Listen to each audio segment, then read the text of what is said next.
Hi, I'm Justin Wheelock, and today we're going to be making the Wheelock family Super Bowl fortune cookie. To start making the cookie, you're just going to use a good amount of normal cookie dough.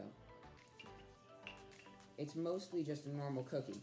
The only difference is we make it a lot bigger, and we draw the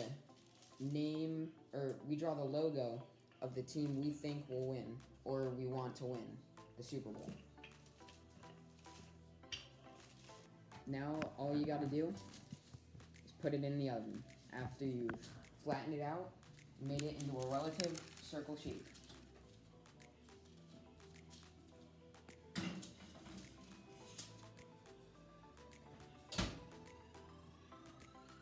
So, after you bake your cookie, you start icing.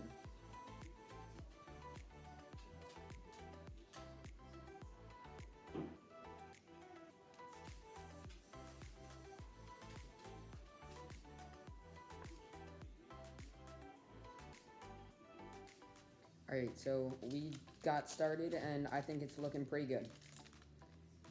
Who do you guys think it's gonna be? Okay, so we continue decorating the cookie and we're getting along pretty well. Dad, how do you think it's coming out?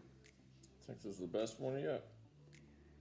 My dad is always the one who draws the logo, so he's pretty good at it. We finished decorating the cookie, and here's the final product. Let's go Chiefs.